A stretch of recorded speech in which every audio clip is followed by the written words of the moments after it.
अब अगर पाई को हमने साबित करना है तो वो मैं आपको दिखा देता हूँ कि वो इतना आसान काम नहीं है। ये आपके सामने proof that pi is irrational, ये आप देख सकते हैं। दो तीन तरह के प्रूफ्स हैं और काफ़ी अच्छे खासे इन्वॉल्व हैं, लेंथी हैं।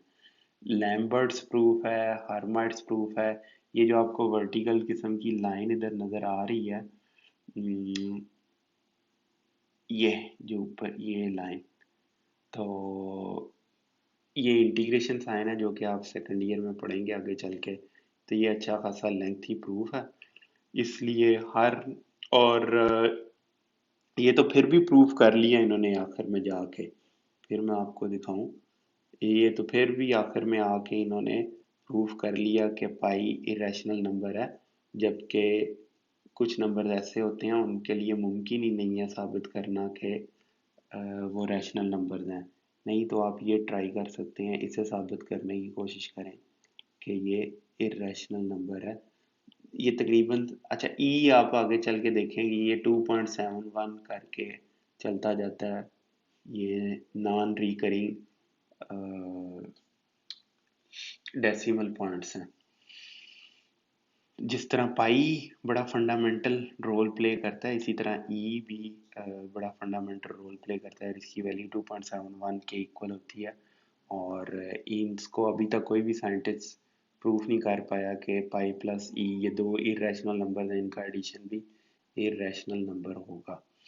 तो अभी इधर आपको सिर्फ वही नंबर दिए गए हैं जो बड़े आसान हैं रिप्रेजेंट करना। इसी तरह एग्जाम्पल 2 में दिया गया है स्क्वायर रूट 3 को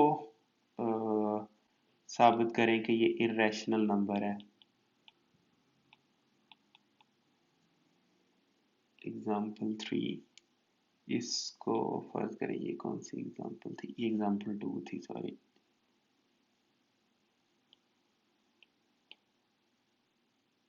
एग्जाम्पल 3, अच्छा, ये पी बाई क्यू बिल्कुल उसी तरह आप चलेंगे। इसको फिर सपोज कर लें कि पी और क्यू लोएस्ट फॉर्म में है। पी आ जाएगा P square is 3 Q square.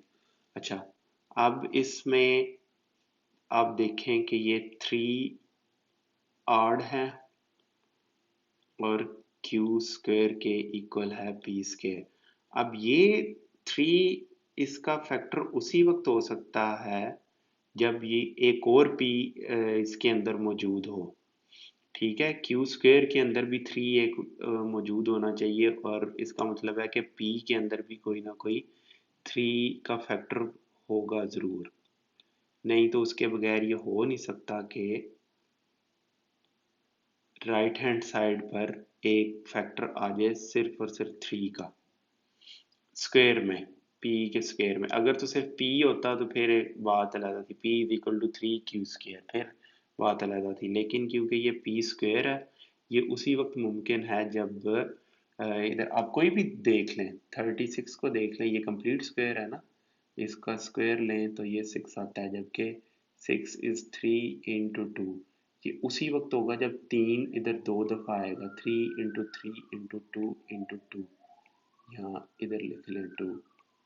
ये 2 दो दफ़ा इधर आएगा, ये क्योंकि p is square root 3 q square. तो ये p उसी वक्त कोई ना कोई इंटीजर डिजिट तभी बनेगा जब ये इधर दो दफ़ा 3 आएगा। ठीक है, यानी कि p के अंदर 3 मौजूद होगा, तो जब p को p से मल्टीप्लाई करेंगे तो 3 इसमें भी 3 होगा, इसमें भी 3 होगा, तभी ये इक्वेशन सेटिस्फाई होगी, नहीं तो ये इक्वेशन सेटिस्फाई नहीं हो सकती। तो इसलिए p डैश करके लिखा जा सकता है 3, p डैश करके लिखा जा सकता है 3, क्यू स्क्वेयर करके लिखा जा सकता है। तो ये 9p डैश स्क्वेयर हो जाएगा, 3 क्यू स्क्वेयर हो जाएगा। बिल्कुल वही लॉजिक इस्तेमाल करके ये क्यू स्क्वेयर, ये इक्वेशन बिल्कुल उसी तरह की बन गई है, सिर्फ पी और क्यू डैश ने अपनी जगह बदली है। बिल्कुल यही लॉजिक यूज़ करेंगे और ये पी डैश स्क्वेयर आ जाएगा 3 क्यू डैश स्क्वेयर के। तो ये फिर वही इशू आ गया कि P over Q dash is sorry P over Q is equal to P 3P dash 3Q dash है। तो इसका मतलब है कि ये भी इरेशनल नंबर है। Square root 3 is irrational, is not P over Q, और ये इरेशनल नंबर है। बिल्कुल यही टेक्निक यूज करके आप किसी भी स्क्वायर रूट नंबर को प्राइम नंबर को साबित कर सकते हैं कि ये इरेशनल नंबर है। प्राइम 11 है। बाकी अभी आपको एक्सप्लेन किया था कि बाकी आपकी beyond the scope of your book है, मसलन पाई को रिप्रेजेंट साबित करना कि ये रैशनल नंबर है, और उसको आपको ज़रूरत भी नहीं है अभी कि उसे रिप्रेजेंट किया जाए। ये मैथ गुरुज का ही है कि वो अगर इसमें रिसर्च करना चाहें तो करके देख सकते हैं।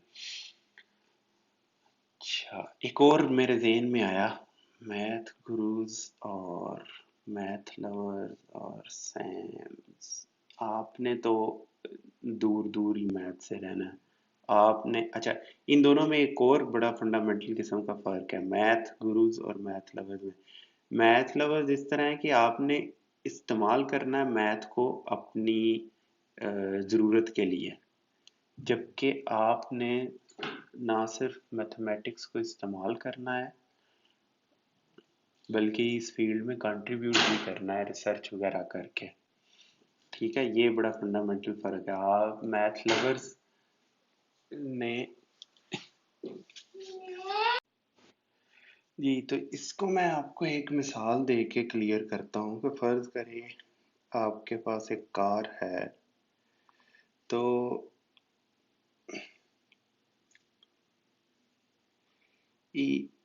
जो मैथ गुरुज हैं उनके लिए उस कार को ना सिर्फ चलाना आना चाहिए, उन्हें ड्राइविंग में उनको पता होना चाहिए, बल्कि उन्हें कार फिक्स भी करनी आनी चाहिए।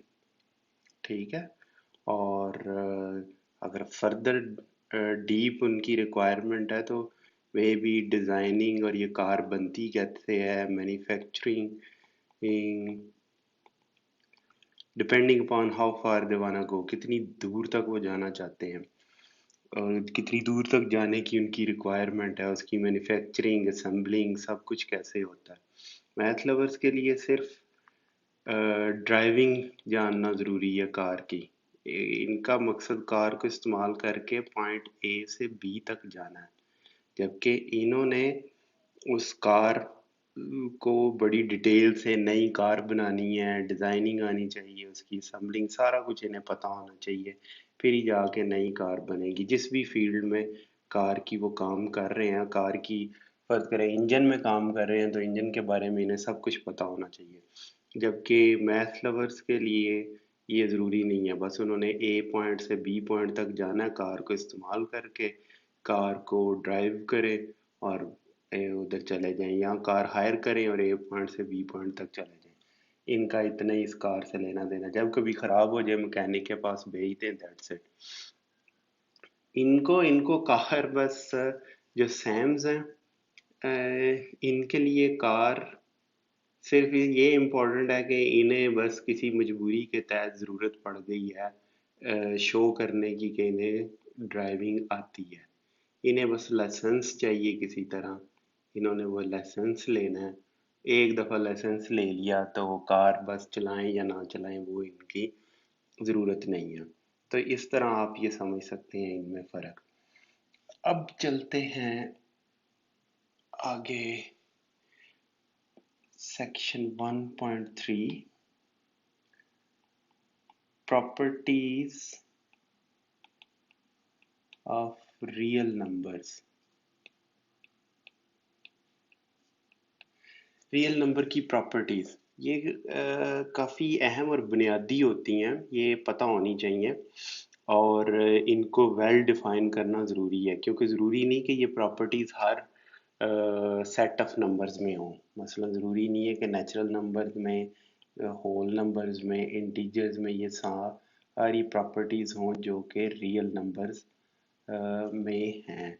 तो इसलिए हमें पता होना चाहिए कि रियल नंबर्स में कौन कौन सी बुनियादी प्रॉपर्टीज़ हैं, ताकि हम उनको बिला खौफ ख़तर इस्तेमाल करते रहें। ये इतनी ऑब्वियस होती हैं ये प्रॉपर्टीज़ कि इन्हें एक्सियम्स कहते हैं। एक्सियम्स, एक्सियम्स वो होते हैं मैथमेटिक्स में कोई ऐसा फैक्ट जो कि वेल ऑब्वियस हो।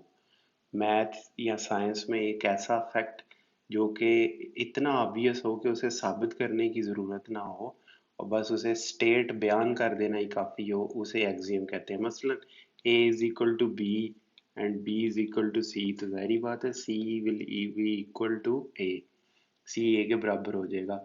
लेकिन अब इसका कोई कहे कि साबित करो, तो वो ज़रूरी नहीं है इसको साबित करना, ये बहुत ही फंडामेंटल और ऑब्वियस फैक्ट है।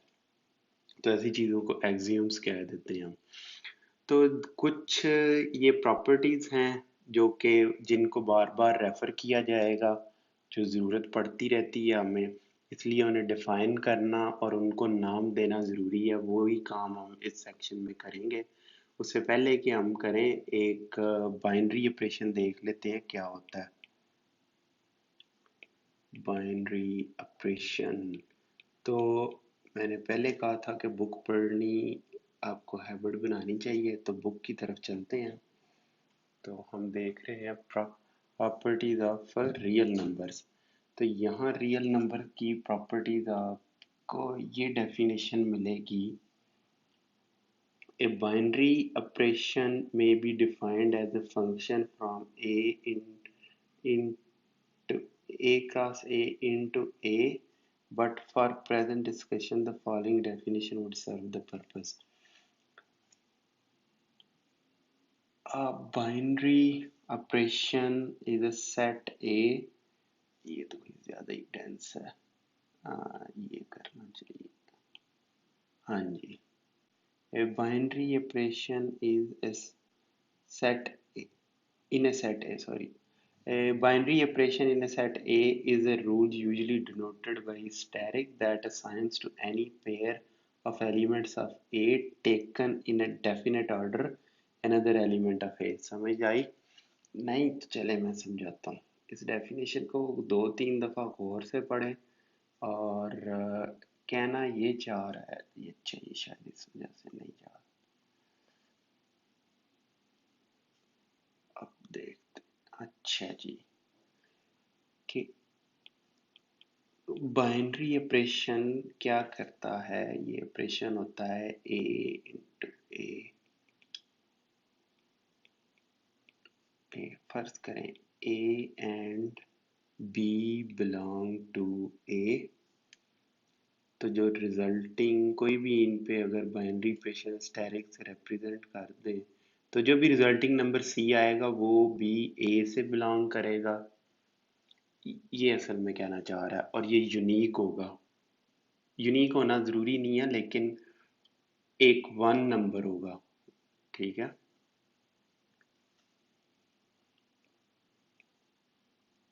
ज़्यादातर कोई ना कोई नंबर मिल जाएगा।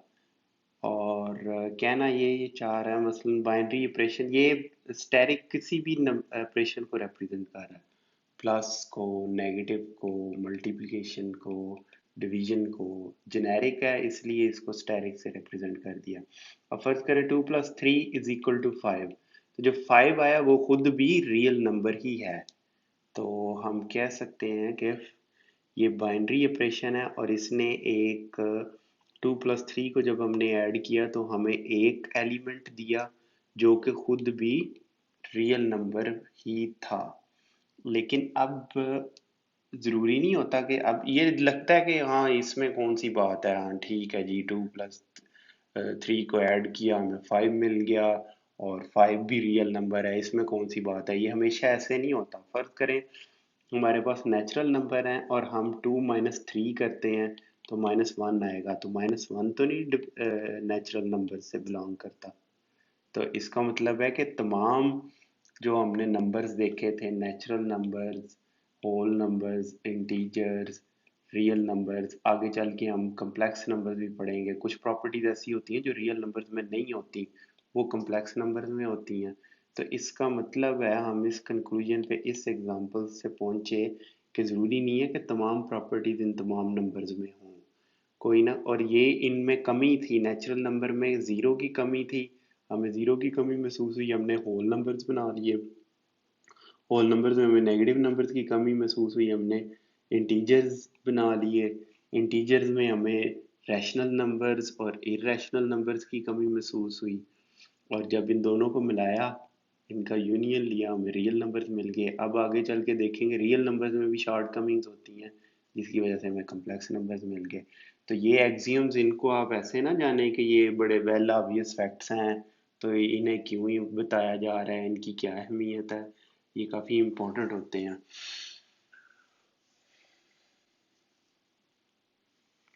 अच्छा जी, चलते हैं हम प्रॉपर्टीज़ की तरफ। पहली प्रॉपर्टी है, बल्कि बजाय इसके कि मैं इधर लिखूं, क्यों ना बुक पे जाके पढ़ लें डायरेक्टली, ज़रा लिखना बच जाएगा।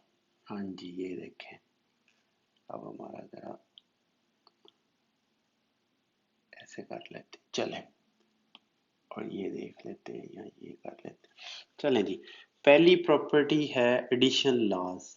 एडिशन लॉज से मुतालिक प्रॉपर्टीज़ हैं। पहली का नाम है closure law of addition. A, ये सिंबल ये सामने एक्सप्लेन किया हुआ है, a stands for all. For all means के यहाँ a and b, for all a and B belongs to r, यानी कि ए एंड बी कोई भी रियल नंबर हो सकते हैं, यानी कि तमाम रियल नंबर्स के लिए उनको ऐड किया जाए तो रिजल्टिंग नंबर भी हमें रियल नंबर ही मिलेगा। ठीक है, ये यानी कि ए तमाम रियल नंबर्स को अगर हम ऐड करें तो जो रिजल्टिंग नंबर आएगा वो रियल नंबर होगा, ये क्लोजर लॉ ऑफ एडिशन कह रहा है। नेक्स्ट है associative law of addition. Associative law of addition कह रहा है कि for all A B C belongs to are, A plus B plus C is equal to A plus B plus C. यानी कि कहने का मकसद है कि उनके एडिशन का ऑर्डर को कोई भी हो, फर्क नहीं पड़ता इसमें। ए को बी प्लस सी को ऐड करके ए में ऐड करें, या ए प्लस बी को ऐड करें और बाद में सी ऐड करें, तो कोई फर्क नहीं पड़ता, दोनों रिजल्ट सेम होंगे। इसे कहते हैं associative law of addition.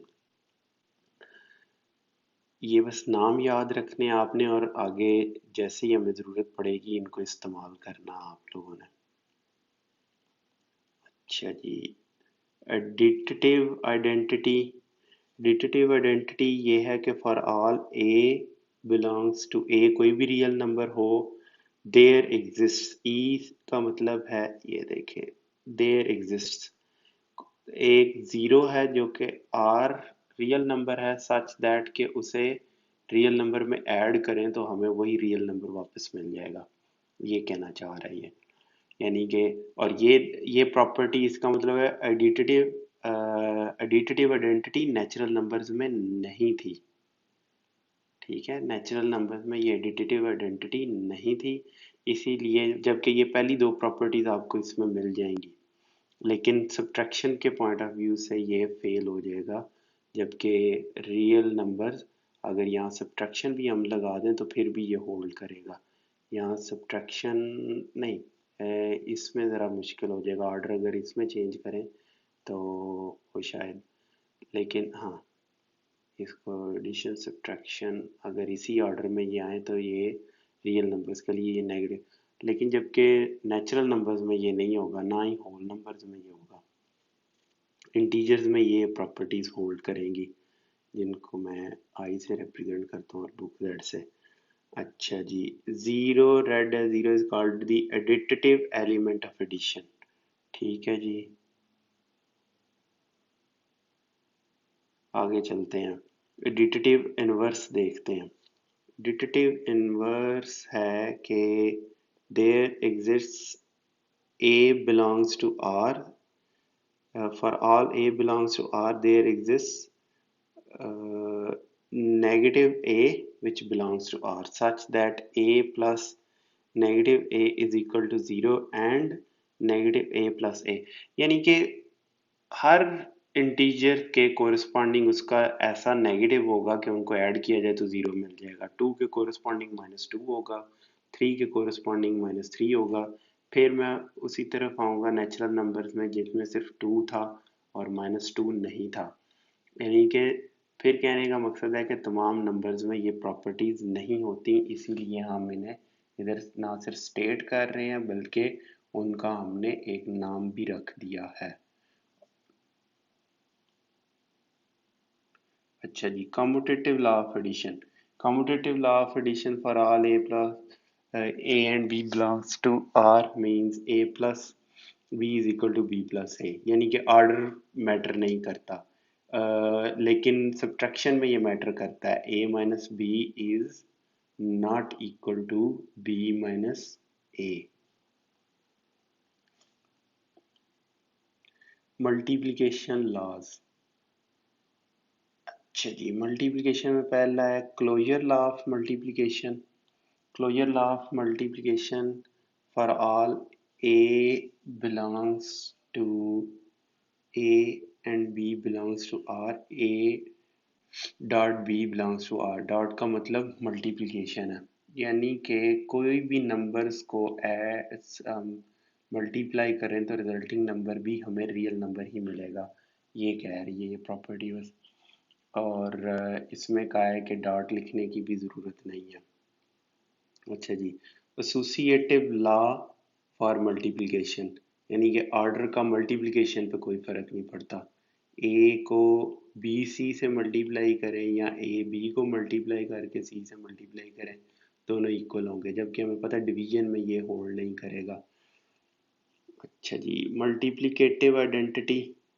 Multiplicative identity ये है कि एक ऐसा नंबर है रियल नंबर 1 जो कि हम किसी भी रियल नंबर से मल्टीप्लाई करें तो हमें वही रिजल्टिंग रियल नंबर मिल जाएगा। 3 इंटू 1 इज़ 3, 2 को 1 से मल्टीप्लाई किया 2 मिल गया। ये 1 is called the multiplicative identity of real numbers. अच्छा जी, अब आगे है मल्टीप्लिकेटिव इनवर्स। जी ये मल्टीप्लिकेटिव इनवर्स ये है कि for all A belongs to r जबकि ए ज़ीरो नहीं है, यानी कि तमाम नॉन ज़ीरो रियल नंबर्स के लिए there exist a inverse which belongs to R such that A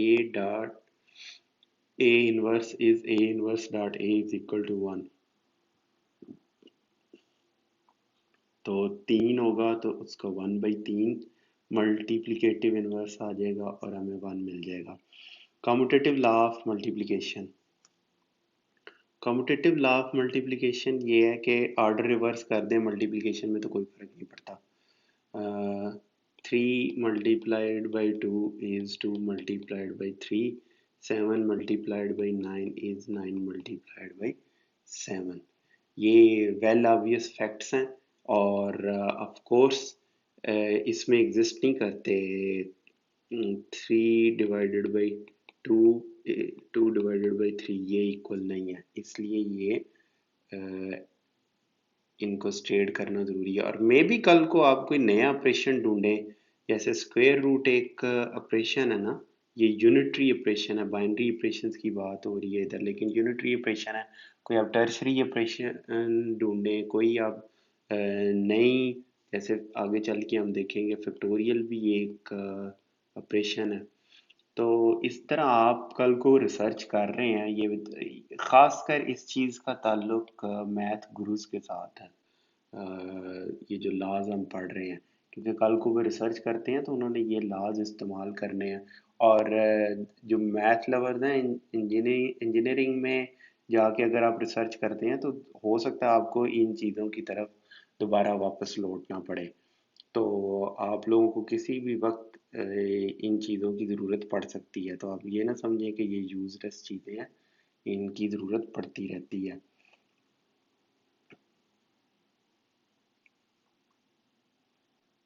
अच्छा जी, थोड़ा सा अच्छा, मल्टीप्लिकेशन एडिशन लॉज, ये अब दोनों इकट्ठे लॉज हम देखने लगे हैं। फर्ज करें for all A B C who belong to are, A multiplied by B plus C is equal to A B plus A C. A B कर लें इसको, ये डिस्ट्रीब्यूटिविटी है, distributivity of multiplication over addition कहलाती है, यानी कि A और A plus B into C is A C plus B into C. इन दोनों में ये डिफरेंस है कि इधर सिंगल डिजिट पहले था, नंबर पहले था, और इस केस में सिंगल नंबर बाद में चला गया, उससे भी कोई फर्क नहीं पड़ा। ये distributivity of multiplication over addition hold करती है। इसके अलावा ऑर्डर प्रॉपर्टीज़ हैं जो कि नीचे बताई गई हैं, और completeness axiom which will be explained in higher classes हैं। ये बाद में बताया जाएगा ये कंप्लीटनेस एक्सियम क्या होता है। द अबव प्रॉपर्टीज करेक्टराइज होना चाहिए, the above properties characterize, yes काट दें। The above properties characterize real number. Only real number possesses all these properties. Before stating the other axioms, we state the properties of equality of numbers. ठीक है, complex number में हो सकता है कि कुछ ये properties ना हो, कुछ ये प्रॉपर्टीज होल्ड ना करती हों, लेकिन मेरे ख्याल में कॉम्प्लेक्स नंबर्स में भी ये सारी प्रॉपर्टीज होल्ड करती हैं। ये शायद अभी तक जितने हमने नंबर्स पढ़े हैं उसके पॉइंट ऑफ व्यू से ये कह रहा है कि only real number possesses all these properties. Before stating the axioms, we state the properties of equality of numbers.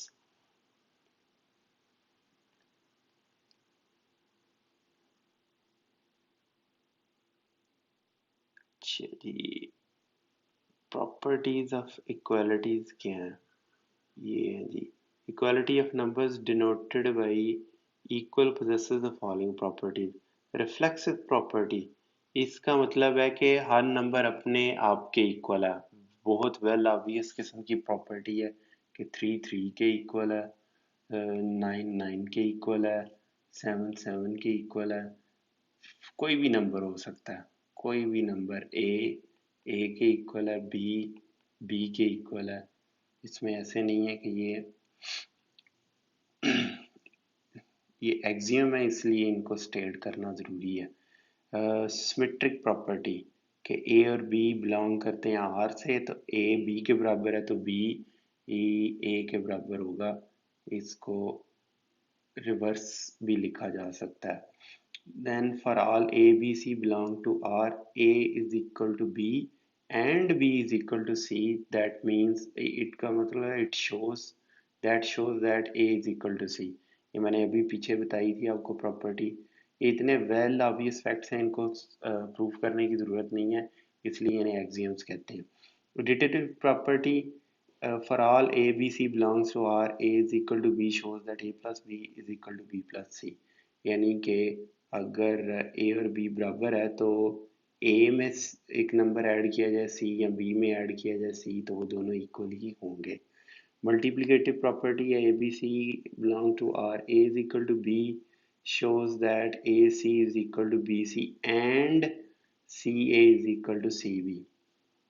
यानी कि पहले मल्टीप्लाई किया जाए, मल्टीप्लिकेशन में पहले आ जाए या बाद में आ जाए नंबर, उससे कोई फर्क नहीं पड़ता। Cancellation with respect to addition, for all a b c belong to R, a plus c is equal to b plus c shows that a is equal to b। यानी कि अगर एक नंबर दोनों तरफ ऐड कर दिया है तो उसे सब्ट्रैक्ट भी है, एक्चुअली बस ये सब्ट्रैक्ट किया हुआ सी। ठीक है, cancellation property with respect to multiplication, for all A B C belong to are, a c is equal to BC shows that A is equal to B and C is not equal to 0। यानी कि अगर दोनों तरफ एक ही number से multiply किया हुआ तो इट मीन्स के और वो इक्वल हैं, तो इट मीन्स के ओरिजिनल नंबर्स आपस में इक्वल थे।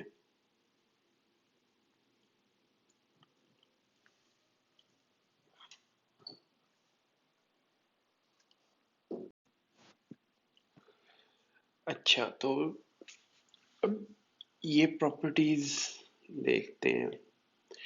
प्रॉपर्टीज ऑफ इनइक्वालिटी, इन्हें ऑर्डर प्रॉपर्टीज भी कहते हैं। पहली है ट्राइकोटोमी प्रॉपर्टी। कोई भी दो नंबर्स अगर रियल नंबर्स हों ए और बी, तो इनमें तीन ही पॉसिबिलिटीज है ना। यहाँ वो इक्वल होंगे, या ए इज स्मॉलर देन बी, या ए इज ग्रेटर देन बी। तो इसी को ट्राइकोटोमी प्रॉपर्टी कहते हैं। ट्रांजिटिव प्रॉपर्टी ये है कि तीन नंबर्स हैं A B C, real numbers हैं। तो अगर A is greater than B and b is greater than c, so then we can say that a is greater than c, या इसे इस तरह भी लिख सकते हैं, a is greater than b is greater than c। अच्छा जी, एडिटिव और इसको रिवर्स में भी लिखा जा सकता है। a is smaller than b and b is smaller than c, a is smaller than c, a is smaller than b is smaller than c। इसके बाद जी एडिटिव प्रॉपर्टी है। एडिटिव प्रॉपर्टी इनक्वालिटी की ये है कि अगर ए बी सी तीन numbers हैं और a is greater than b, so this will imply कि अगर दोनों साइड पर ऐड कर दिया जाए कोई भी नंबर, तो इक्वालिटी को कोई फर्क नहीं पड़ेगा। इसी तरह रिवर्स में भी ये लागू होगी। a is smaller than b, तो दोनों साइड पर ऐड करने से कोई फर्क नहीं पड़ेगा। अच्छा, अब अगर a is greater than b and c is greater then d, a b से बड़ा है, c d से बड़ा है, इन दोनों साइड्स को ऐड किया जा सकता है। a plus C is greater than b plus d. ये तो वैसे उस केस में भी होल्ड करेगी c अगर d के इक्वल हो तो, और ये उस केस में बिल्कुल यही बन जाएगी।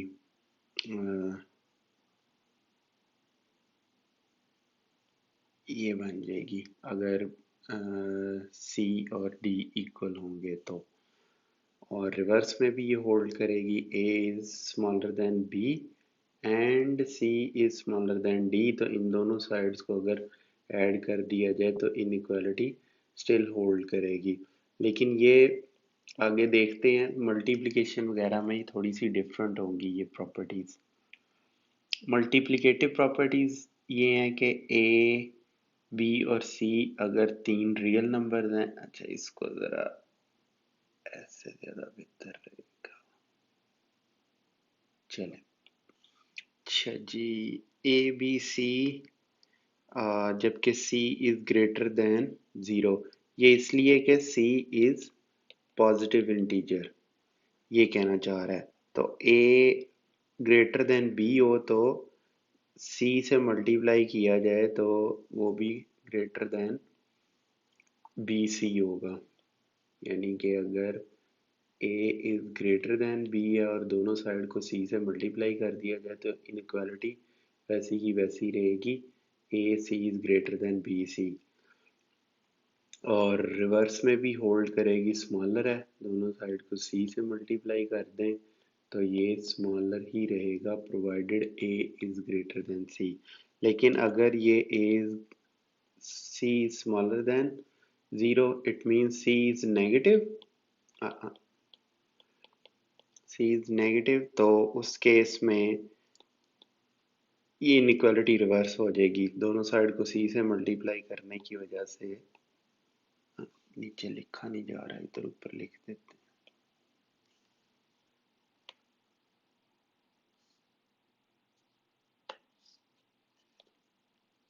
लिखा इसलिए नहीं जा रहा कि ये रिवर्स is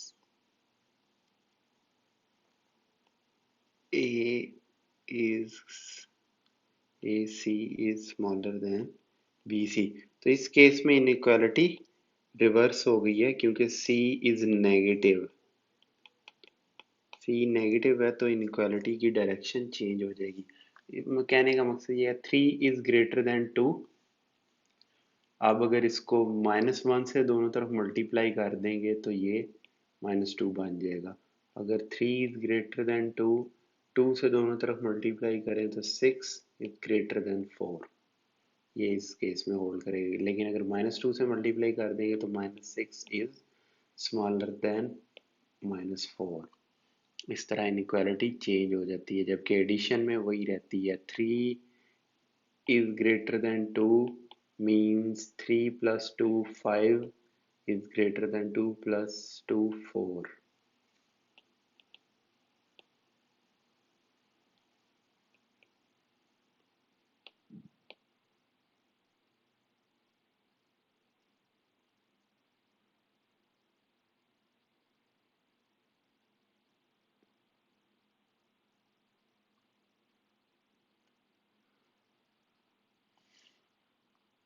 ये प्रॉपर्टीज तकरीबन पूरी हो गई।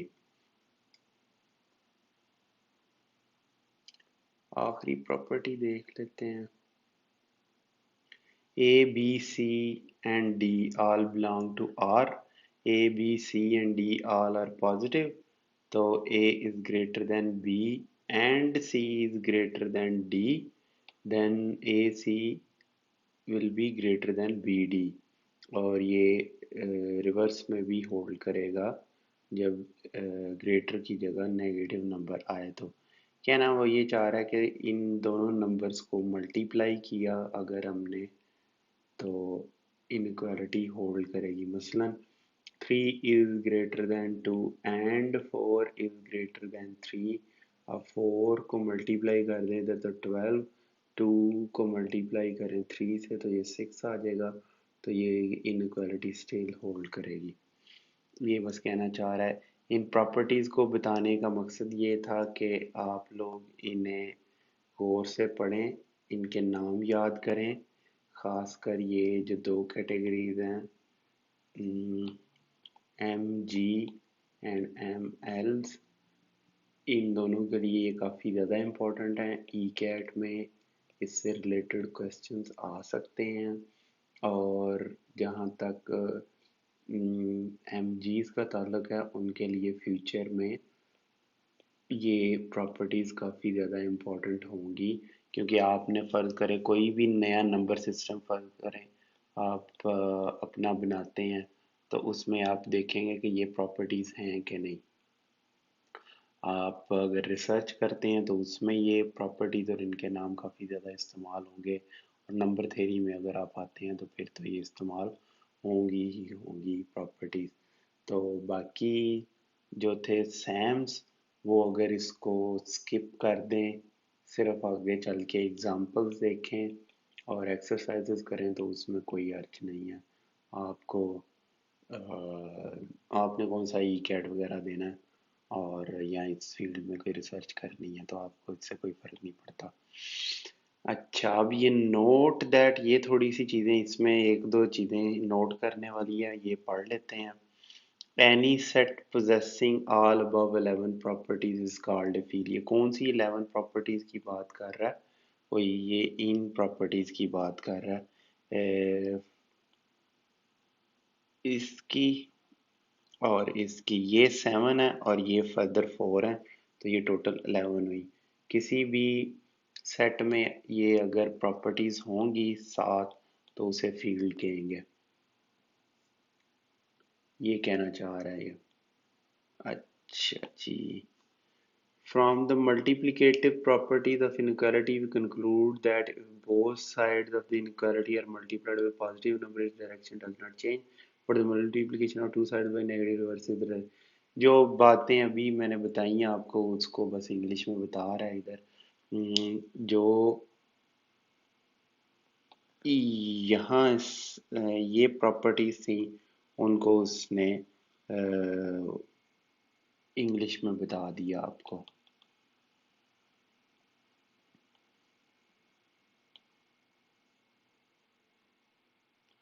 अच्छा जी। A and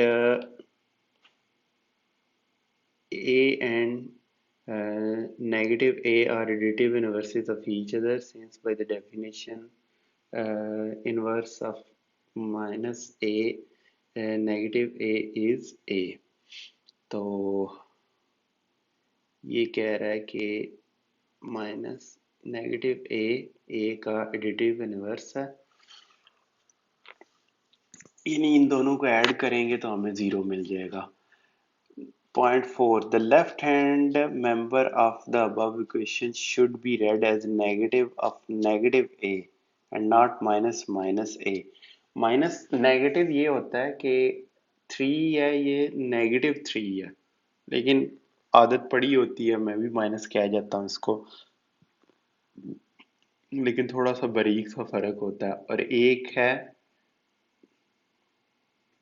ये नेगेटिव 3 है, ये है माइनस 3। तब होगा जब ये किसी इक्वेशन में आएगा 2 माइनस 3, यानी कि 2 में से सब्ट्रैक्ट कर रहे हैं हम 3, और आंसर आएगा -1। जबकि इस केस में 3 खुद नेगेटिव है, ठीक है। इस केस में 3 नेगेटिव नहीं है, 3 सब्ट्रैक्ट हो रहा है 2 में से, इसलिए 3 खुद यहाँ पॉजिटिव है, लेकिन ऑपरेशन जो वो उस पर परफॉर्म किया जा रहा है वो 2 के साथ मिलके सब्ट्रैक्शन का है। इस केस में 3 खुद नेगेटिव है, इसलिए नेगेटिव कहेंगे इसे। तो ये आपने याद रखना है इसको। आगे पॉइंट 5 है, a and 1 over a are the multiplicative inverses of each other since by definition inverse of a is, फिर ये वही पॉइंट एक्सप्लेन कर रहा है इधर, मल्टीप्लिकेटिव आइडेंटिटी को एक्सप्लेन कर रहा। ये जो दो प्रॉपर्टीज हमने देखी थी, एक ये multiplicative identity and above we have additive identity, ये दो प्रॉपर्टीज उसने एक्सप्लेन की हैं। चलें, आज के लेक्चर के लिए इतना ही काफ़ी है। नेक्स्ट लेक्चर में हम इंशाल्लाह ताला एग्जाम्पल्स और एक्सरसाइज करेंगे। ये लेक्चर अगर सैम स्किप कर दें या इसको सरसरी सा देख लें तो कोई अर्ज नहीं है इसमें, लेकिन एम जीज और एम एल्स के लिए ये बहुत इम्पोर्टेंट लेक्चर है। इसमें से आई सस्पेक्ट के ई कैट में बिल्कुल क्वेश्चंस आ सकते हैं, और एम जीज के लिए रिसर्च में तो ये इम्पोर्टेंट होगा ही होगा चैप्टर बहुत ज़्यादा। अपना और अपने इर्द गिर्द के लोगों का ख्याल रखिएगा, दुआओं में याद रखिएगा। इजाज़त दें, अल्लाह हाफ़िज़।